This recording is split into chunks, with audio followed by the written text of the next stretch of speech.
who made that stunning piece. I can't wait to get that one done. But as I promised, I'm going to show you now how to start these repairs on the Eames, the shock mount filling.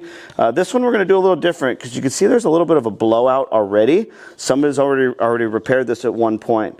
So what we're going to do first, grab our tools, grab all the glues and the fillers, and get going on this guy. So we got all the stuff we need. And if you want to learn all of these advanced techniques, make sure to go down to the link below. I'm going to add you to my free school community.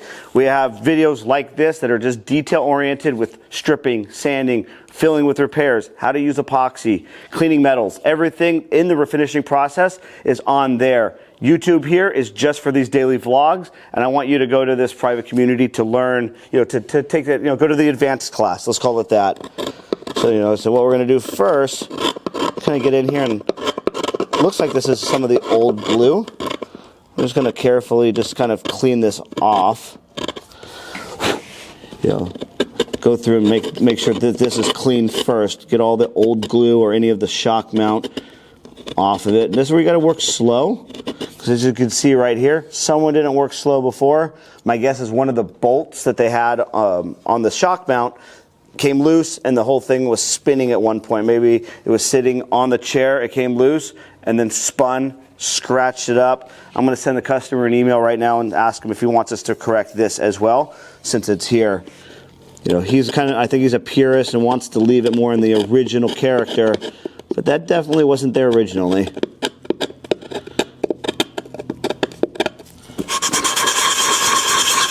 So I know you can't smell it through the camera, but I don't think that was glue. That was the rubber. When you're sanding it, it smells like burnt rubber.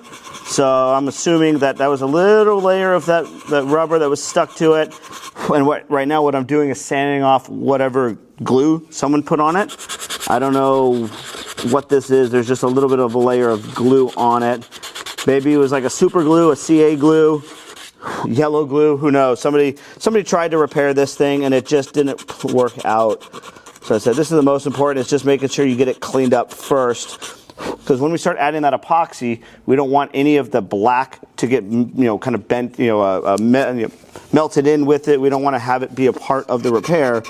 We want to just get it off, let it stick to virgin wood, not something that's, kind of just say contaminated with a little bit of rubber. That epoxy may not stick properly if we do it that way.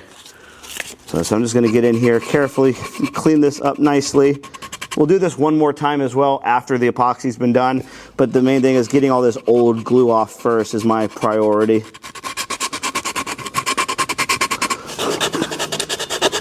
I think I just about got it. What we're going to do now, I can't really show you in the camera, but the pieces of ply have some separation, some little fibers. So I'm going to use the super glue.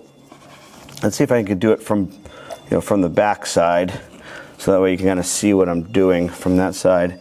So you can see, I'm in this one right here, going through the hole, and I'm just going to let the glue soak in and kind of harden up all the fibers before we do any type of repair or fill work.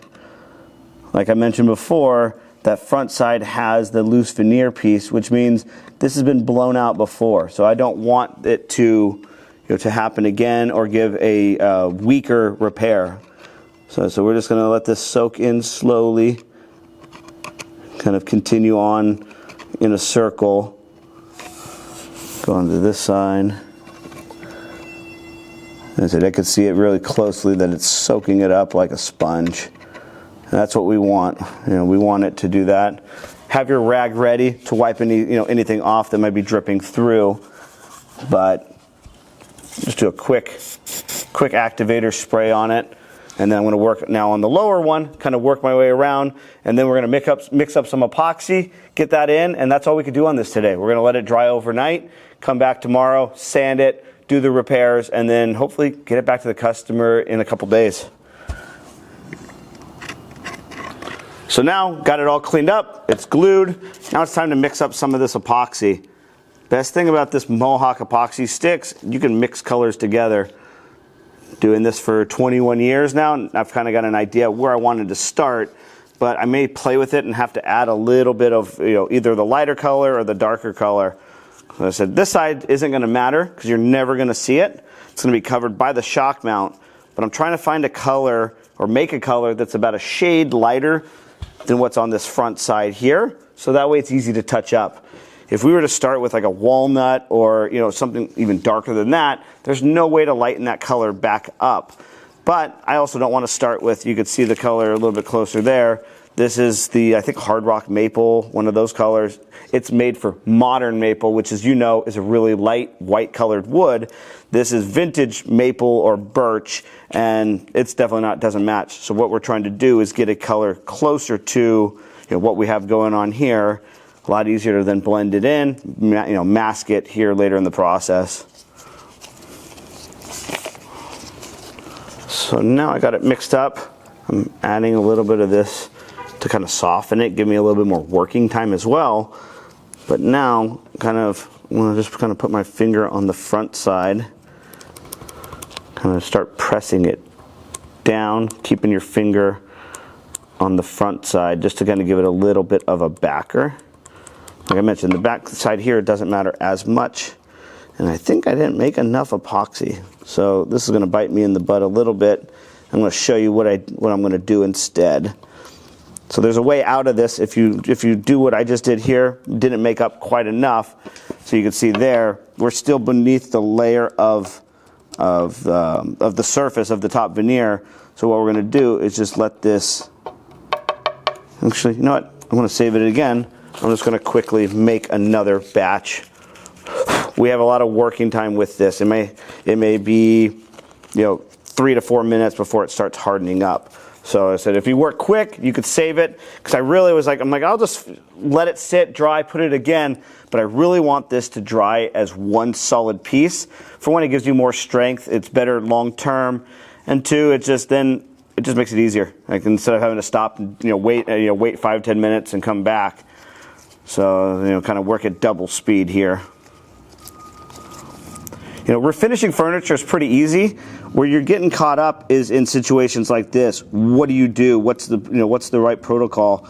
And that's the main reason why I've created these channels, the Instagram, to start teaching you kind of what I do on a daily basis. So I'm going to just kind of work this. Oh, my finger had a little bit of epoxy on it. I'm going to leave it a little bit pronounced, a little bit up. Usually we try to clear it off as best as possible.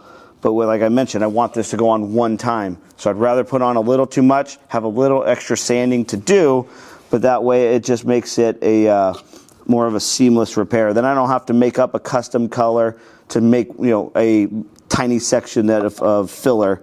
As I see a little bit right here, right on that edge. So I'm just going to kind of play with it. Remember, this stuff is like a Play-Doh. So the way it sits is the way it's going to dry. We'll come back and then we could sand it off from that point on. I like to use the gloves too, because if we have your fingerprints and if you kind of mess up a little bit, you're going to see some of your fingerprints and have to sand that out. So using gloves is going to be the better option when doing using this epoxy. So now on the back side, this one here, because it was the initial stuff, it's already starting to get a little harder. It's starting to dry. So what I'm going to do here, same thing, is I'm going to clean this up a little bit better. Because it is the back side, if I have to put a little small piece, it's not as big of a deal. And it is a little harder to sand inside this, this recessed groove for the shock mount. So I'm going to try to just clean this up a little bit. We're going to let this dry overnight. Come back tomorrow and then get on to sanding it. So make sure to hit that notification bell to know when the next video launches, and you can watch me finish the repair on this LCW chair. As we wait for Kevin to arrive over for his little day bed, I'm going to get back on this. I know I promised you yesterday's video, or the video from yesterday. We didn't actually get back to doing this, ran out of time. So now the epoxy's dry. We're ready to go, and I got approval from the owner that we're going to strip down the backside as well and try to steam out this ring that they put into it accidentally. My guess is, like I said, when they had screwed these in before maybe one screw fell out, it came undone, the piece spun, and that rubber mount put an impression here in a perfect circle. So we got approval to fix that, which we didn't know that was an issue at first. Take my hard block. We want to knock this down flat.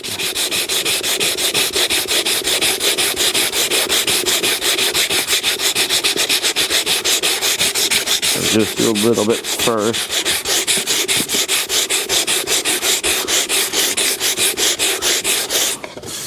Yeah, so you see it's already flattened out pretty darn good. And why I mentioned in the last video on this is that we put a little extra epoxy. You can see it's a little bit higher. It's for this reason right here. The first pass, it's perfectly smooth. It doesn't even feel like it needs any more epoxy. I didn't want to have to mix another color, and if it, for whatever reason, the color was slightly different, you're going to see a weird blotch in it, a weird spot, and I'm going to have to touch it up, and it'll just make it a little bit harder to do that. So that was why we went that route.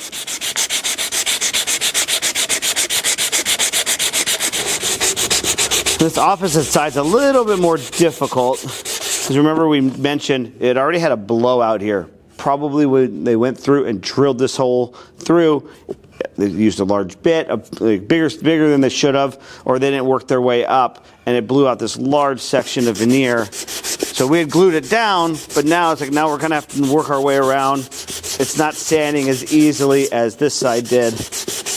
You know, once we get it down, we could go and sand this, get it sanded down with 150, get all the finish off. The machine will get that last little bit of sanding, even that. It feels smooth. It definitely doesn't look that way, but when you touch it here in person, perfectly smooth. There's no bumps to it. Before I said that, there's one right there. I feel it right here on this. It wasn't even on the epoxy. It was on a little bit of a blowout right here on this higher side. You can see I just knocked that down. So I'm going to work my way around it, knock this backside down, and then we could steam this out with the iron and the water and see if we can get this to swell back up and make it easier to get out, you know, without putting filler in it. That's the goal. We're knocking down that backside as well. But I think I just made the right judgment call. I'm going to finish sanding this epoxy, and then we're going to throw this in for stripping, which we weren't going to do originally. We were going to just do the front side, sand it down, and then respray it. But now that I noticed this on the back, if I try to sand this, it's very likely I could sand through the veneer as I'm getting through some of these inward like curves. The front side doesn't have that. It's a little easier to hit by hand or with the machine. This back side is a little scarier, and I want to be able to leave enough meat to sand this out after we steam it up. So I'm going to finish knocking out that epoxy. I'll throw it in the booth or the stripping pile. Ivan's been stripping furniture all morning. We're going to jump on that, and then, like I said, we'll come back this afternoon and steam out this ring before we leave for the night. Ivan was working hard today. Got this piece stripped off. As you can see, it has no more of the finish on, and this thing had a really thick coat. Maybe years of people putting a polyurethane building up. This indentation is not as bad as it felt like an hour ago. Up here is still pretty rough. Over on this whole section, I think this will all steam out pretty well. I've already got the iron plugged in. It's on the highest setting. It's been warming up for 5 minutes or so. Clean rag and water. I'm just going to kind of pre-soak the area. You're going to see I'm going to just kind of work one section at a time. Because it's veneer and plywood, we're just going to keep this thing moving. We're not going to let it sit for too long. But that steam is helping to swell that part of the wood, getting this to lift back up, so that way when we sand it, we have to it'll sand out. There won't be any filler or any epoxy needed in the restoration. I'm still thinking we may have to put a little bit. I'll touch base with the customer at that point, because I'll let him make the judgment call. Do you want us to just leave a little indentation or put filler and then do some repairs and touch-ups?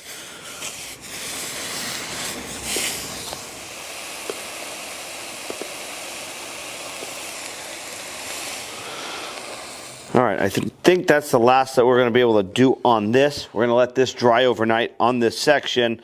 I think we've got about this much, 2/3 of it is pretty much smooth. It'll be able to sand out.